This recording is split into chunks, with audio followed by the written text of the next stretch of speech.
بسم اللہ الرحمن الرحیم۔ شروع اللہ کے نام سے جو بڑا مہربان اور نہایت رحم کرنے والا ہے۔ ایک دن حضرت عمر فاروق رضی اللہ عنہ اپنے معمول کے مطابق مدینہ کی گلیوں میں رات کو گشت کر رہے تھے تاکہ لوگوں کے حالات کا جائزہ لے سکیں اور کسی محتاج کی مدد کر سکیں۔ اسی دوران اب کو ایک گھر سے عورت اور بچی کے درمیان ہونے والی گفتگو کی آواز سنائی دی۔ اب رک گئے اور دیوار سے کان لگا کر بات سننے لگے۔ عورت اپنی بیٹی سے کہہ رہی تھی، بیٹی، آج دودھ میں پانی زیادہ ملا دینا، کل جو تھوڑا سا دودھ رہ گیا تھا وہ نہیں بکا، ہمیں اسے بیچنے کے لیے دودھ زیادہ دکھانا ہوگا۔ بیٹی نے فوراً جواب دیا، اماں، کیا آپ کو نہیں معلوم کہ حضرت عمر نے حکم دیا ہے کہ دودھ میں پانی ملانا منع ہے؟ ماں نے کہا، بیٹی، حضرت عمر کو کیسے پتا چلے گا؟ وہ تو یہاں موجود نہیں ہے۔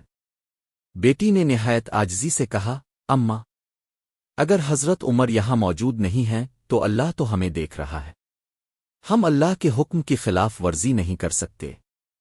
حضرت عمر فاروق رضی اللہ عنہ اس لڑکی کی باتوں سے بے حد متاثر ہوئے۔ آپ گھر واپس گئے اور اگلے دن اپنے بیٹے حضرت عاصم رضی اللہ عنہ کو اس لڑکی سے نکاح کا حکم دیا۔ حضرت عاصم اور اس لڑکی کی شادی ہوئی اور ان کے بطن سے ایک بیٹی پیدا ہوئی جس کا نام لیلہ تھا۔ لیلہ کی شادی بعد میں حضرت عبد الملک بن مروان سے ہوئی جو آگے چل کر مسلمان دنیا کے عظیم حکمران بنے۔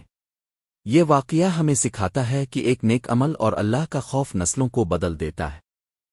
اس لڑکی نے اپنی سچائی اور ایمان کی پختگی سے نہ صرف اپنے گھر والوں کو نیکی کی راہ پر ڈالا بلکہ اس کی نسل میں ایسے عظیم لوگ پیدا ہوئے جنہوں نے اسلام کی سربلندی کے لیے عظیم خدمات انجام دیں۔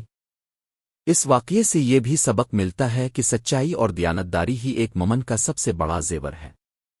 اس لڑکی نے محض اللہ کے خوف سے دودھ میں پانی ملانے سے انکار کیا، حالانکہ اس کا کوئی نقصان بھی نہیں تھا اور نہ ہی کوئی دیکھ رہا تھا، مگر اس کا ایمان اتنا مضبوط تھا کہ اس نے اللہ کی رضا کو دنیاوی فائدے پر ترجیح دی۔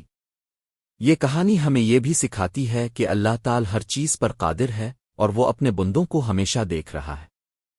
ہمیں اپنی زندگی میں ہمیشہ اللہ کو حاضر و ناظر سمجھ کر عمل کرنا چاہیے، چاہے کوئی دیکھ رہا ہو یا نہ دیکھ رہا ہو۔ حضرت عمر فاروق رضی اللہ عنہ کی اس کہانی میں یہ بھی سبق موجود ہے کہ حکمران کا فرض ہے کہ وہ اپنے عوام کی حالت سے باخبر رہے اور ان کی ضرورتوں کا خیال رکھے۔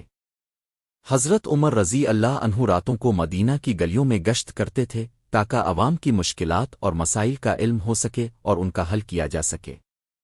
اللہ کی خشیت اور آخرت کا خوف ہی ایک مومن کو نیکی کی راہ پر گامزن رکھتا ہے۔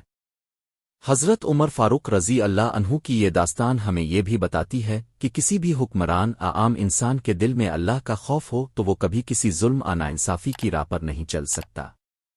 یہ کہانی اس بات کی عکاسی کرتی ہے کہ اگر ہم اپنے ایمان کو مضبوط رکھیں اور اللہ سے ہر حال میں ڈرتے رہیں تو نہ صرف ہماری زندگی بہتر ہوگی بلکہ ہماری نسلیں بھی اس کے اثرات سے فائدہ اٹھائیں گی۔ حضرت عمر فاروق رضی اللہ عنہ کا عمل اس بات کی وضاحت کرتا ہے کہ حکمران کو عوام کے درمیان رہنا چاہیے اور ان کی مشکلات کو سمجھنا چاہیے۔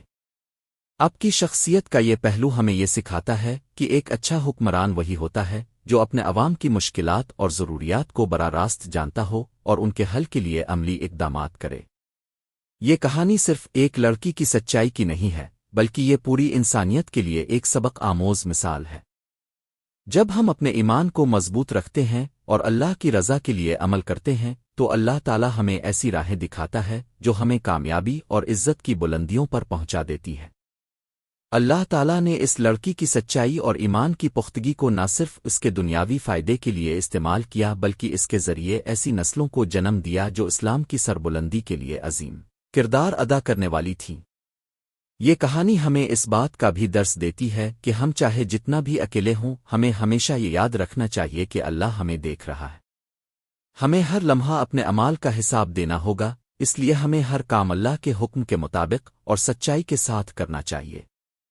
حضرت عمر فاروق رضی اللہ عنہ کا یہ واقعہ ہمیں اس بات کا بھی سبق دیتا ہے کہ اللہ کی رضا کے لیے کیے گئے نیک اعمال کبھی ضائع نہیں جاتے۔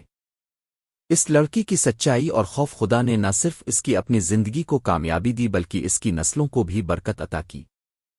اس کہانی کا ایک اور اہم پہلو یہ ہے کہ حضرت عمر رضی اللہ عنہ نے اس لڑکی کی نیکی کو پہچانا اور اسے اپنی بہو بنانے کا فیصلہ کیا۔ یہ عمل ہمیں بتاتا ہے کہ ہمیں ہمیشہ نیک لوگوں کو اپنی زندگی کا حصہ بنانا چاہیے تاکہ ان کی نیکیوں کا اثر ہماری زندگی پر بھی پڑے۔ حضرت عمر فاروق رضی اللہ عنہ کا یہ فیصلہ ہمیں یہ بھی سکھاتا ہے کہ ہمیں لوگوں کی نیکی اور دیانتداری کو پہچان کر ان کی قدر کرنی چاہیے۔ یہ نہ صرف ہماری زندگی کو بہتر بناتا ہے بلکہ ہماری نسلوں کو بھی نیکی کی راہ پر گامزن کرتا ہے۔ یہ واقعہ ایک عظیم سبق ہے کہ ہم چاہے کتنے ہی مشکل حالات میں کیوں نہ ہوں ہمیں ہمیشہ اللہ کے حکم کو ترجیح دینی چاہیے۔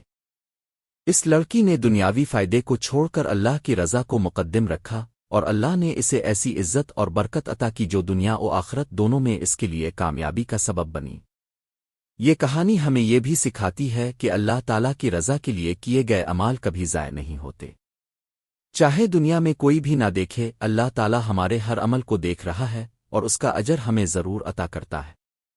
حضرت عمر فاروق رضی اللہ عنہ کا یہ واقعہ ہمیں یہ بھی درس دیتا ہے کہ ہمیں اپنی زندگی میں ہمیشہ نیکی اور سچائی کی راہ اختیار کرنی چاہیے۔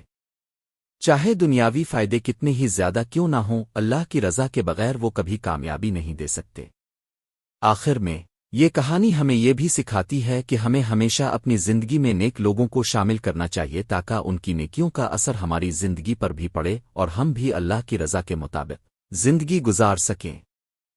حضرت عمر رضی اللہ عنہ کا یہ عمل اس بات کی بہترین مثال ہے کہ نیکی اور دیانتداری کی قدر کس طرح کی جاتی ہے اور اسے کیسے اپنی زندگی کا حصہ بنایا جاتا ہے۔ اللہ تعالی ہمیں بھی حضرت عمر فاروق رضی اللہ عنہ کی طرح نیک اور دیانتدار بننے کی توفیق عطا فرمائے اور ہمیں ہمیشہ سچائی اور ایمان کی راہ پر چلنے کی ہمت عطا فرمائے۔ آمین یا رب العالمین۔